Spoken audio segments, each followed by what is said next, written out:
Asiya case اصل میں ہے کیا؟ آئیے جانیے اس کیس کی اصل کہانی۔ 14 جون سن 2009 کو ننکانہ صاحب کے ایک نواحی گاؤں میں کھیتوں میں کام کرنے والی آسیہ مسیح نامی ایک مسیحی عورت نے مسلمان عورتوں سے مذہبی بحث کی اور دوران بحث مسلمان عورتوں کو مشتعل کرنے کے لیے حضرت محمد مصطفیٰ صلی اللہ علیہ وآلہ وسلم کی شان میں گستاخیاں کرنا شروع کر دیں، جس کے بعد جب گاؤں کی مسلمان برادری نے قانونی کارروائی کے لیے تھانے سے رجوع کیا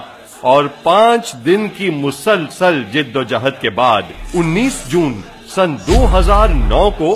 FIR درج کرانے میں کامیاب ہوئے، تو FIR کے بعد اس کیس کی تفتیش پنجاب پولیس میں اچھی شہرت رکھنے والے افسران کے سپرد کی گئی۔ آسیہ ملونہ نے دوران تفتیشی افسر کے روبرو نبی صلی اللہ علیہ وآلہ وسلم کی شان میں گستاخانہ کلمات ادا کرنے کا اعتراف کیا اور اپنے موقف پر قائم رہی، یہاں تک کہ ملونہ آسیہ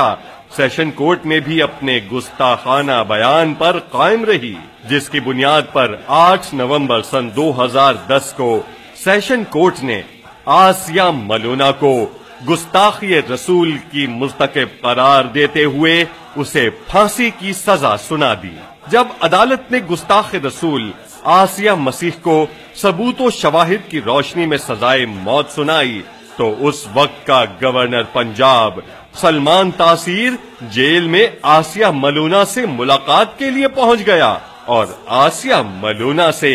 یکجہتی کرتے ہوئے قانون تحفظ ناموس رسالت صلی اللہ علیہ وآلہ وسلم کو ہی کالا قانون قرار دے دیا۔ پھر جو کچھ ہوا وہ دنیا کو معلوم ہے۔ پاکستانی قانون کے مطابق 295C کے کیس سیشن کورٹ کے بعد اپیل میں ہائی کورٹ ضرور جاتے ہیں، اس لیے یہ کیس بھی لاہور ہائی کورٹ گیا۔ یعنی 295C کے کیس میں سیشن کورٹ کو سزا سنانے کا اختیار تو ہے، لیکن اس پر عمل درآمد نہیں ہوتا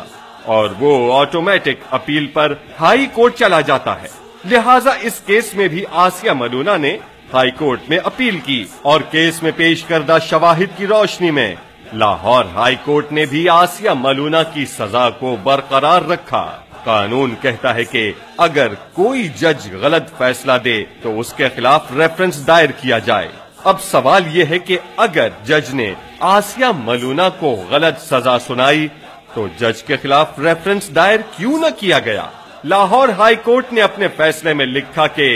آسیہ مسیح کے وکیل اس بات کو ثابت نہ کر سکے کہ آسیہ مسیح کے ساتھ کوئی زیادتی ہوئی ہے۔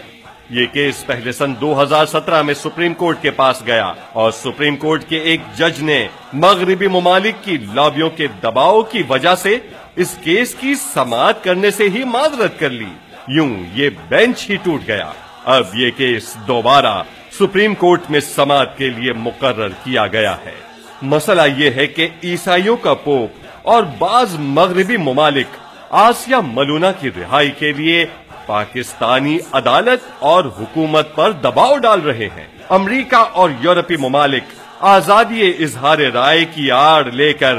ہمارے آقا و مولا صلی اللہ علیہ وآلہ وسلم کی شان میں گستاخی کی حوصلہ افزائی کرتے ہیں۔ ہائی کورٹ میں آسیہ ملونہ کو گستاخی رسول کے جرم میں سزا سنائی جا چکی ہے۔